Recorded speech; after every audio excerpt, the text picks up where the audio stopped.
work law and the drama. Now, from the employee's perspective, when it comes to mutual separation agreement, what should you know?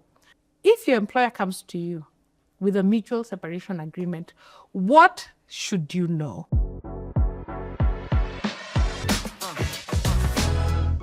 Do you want to start us off? Or do I just Sure. Go ahead.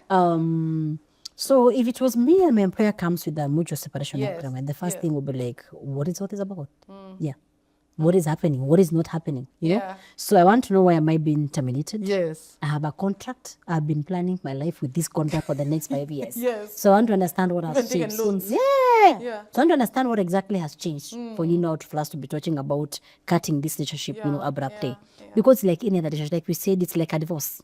It's like any other. So I would want to know that, and then I would want to know the terms and what are my options. Do I have a chance to say no? Yes. Then we get to understand, is it mutual or not mutual? Yeah. If for sure I know it is not working, and maybe they have told me, Jano, even you know it is not working. We have tried, we have moved to this department, we have done ABC, and it is not working. Then that's different. If I understand the context and I know that maybe for sure this is the best way, then for me, mine will just be to just negotiate. Okay. So I tell employees, you have to learn how to negotiate for yourself. Yes. Because it's a mutual separation. We want to get rid of each other. So let's put your best foot forward. Yeah. Most important, seek legal advice. Yeah. Yeah, don't do this on your own. Get a lawyer, and sometimes you go for lawyers. I've seen people going to lawyers that are not dealing with labor matters. Yeah. Someone goes to a conveyance lawyer who is selling plots and property and stuff to do with that. And they misadvise even the employers. Yes. Yeah. So you find that you can actually tell this lawyer that is advising you to do this has no clue what the labor law says about how to proceed. So as you choose your lawyer, go for a lawyer that is actually handling labor matters. I like Back that. to you, Stella. I like how you started that conversation. If I was employed and my employer came to me with a mutual separation agreement, and assuming I'm completely blindsided, I did not see it coming. But for sure, at the point my employer is coming to me with a mutual separation agreement, they want me gone. Yeah. They truly do. You're not going to force yourself there. Yes, there's no need of forcing yourself there. If they want you gone, they want you gone. Yeah. And there are two ways. They can either choose the disciplinary process or just follow due procedure, or they go the mutual separation way. Yeah. But either way, at the end of that process, I'll be gone. So what would I look out for? Number one, do I have a choice? And you mentioned it. Or am I being pushed to sign this mutual separation agreement? If you don't have a choice, tell them to do their worst. I don't know, it sounds bad. But tell them to do their worst. Yeah. If I don't have a choice, then fire me. Because then it stops being mutual. Mutual, yes. It stops being amicable. Yeah. The second thing I would also look out for, even before I say do your worst, is what are their terms? Read line for line. For instance, does it have a waiver that you will not institute any claim after you've signed it? Because it may have a waiver saying, once you sign this agreement, you have no claim against the company. And you're thinking you'll sign it and then later say that you are forced to sign it. Is there an non-compete clause? If you're an artist and they say that in the next 2 years you're not expected to draw, but they're letting you go, should you sign that kind of agreement? If it's going to take away your livelihood, how are you expected to survive after that? It's even absurd. Yes. Yeah. If it has a non-compete clause, but the only person who your industry serves is just one client. Yeah. So then what will you do once you've signed that particular? So just look at the fine lines as well.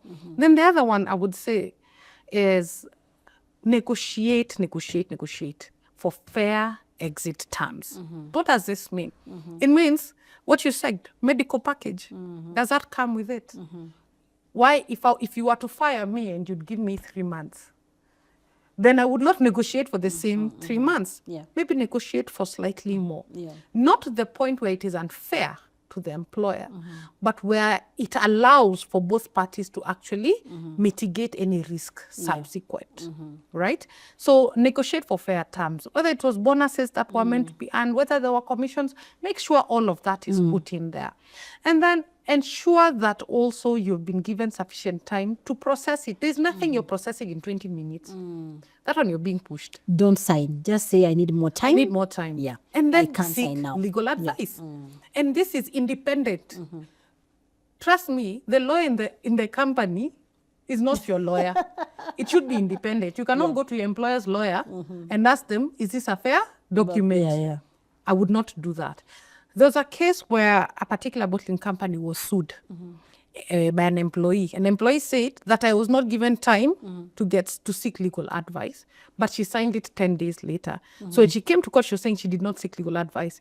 But the court said nothing stopped you. You from seeking the same. Yeah. Nothing stopped you. Even if the contract did not say that, nothing stopped you from seeking legal advice. The employer cannot come and micromanage whether you're seeking legal advice or not. So those are some of the things that I would look out for. And then also I would look out for some of the post-exit terms. I liked what you said, confidentiality. Will you give me a recommendation later? If someone calls you, what will you say? Will you say, that one? Okay. We even thank God there's a mutual separation agreement. We let them go. What will you say if people call to find out why I left that organization? Yeah. Because if I've served for 10 years, there cannot be a 10-year gap when people want to find out where I worked and what was going on. Yeah. So managing that particular exit process. What you talked about, confidentiality. As a matter of fact, confidentiality cuts across. It is very relevant for the employer, but it's also very relevant to For the employer. Yes. So those are some, just in addition to what you said, those are some of the things that employees should look out for. But if there's nothing else you get, seek independent legal advice. Remember, you're just an employee in any other industry. You're not a lawyer. Similarly for the HR, you are HR, you're not a lawyer. And so long as you're dealing with contracts, seek independent legal advice. Yeah. I think that covers, unless you have anything else to add. No, I think it's that just knowing that apart from the legals of you being separated and don't focus just on the pay, you really have to look for those other hidden things in your justice. So I will not repeat, but that's very, very, very important. Yes. Yeah, knowing that it's a 10 years in your CV, in your history of a career, and if you throw that away, then they're hurting you. Exactly. Yeah. Now, as an employee, I'm hoping now it is very clear.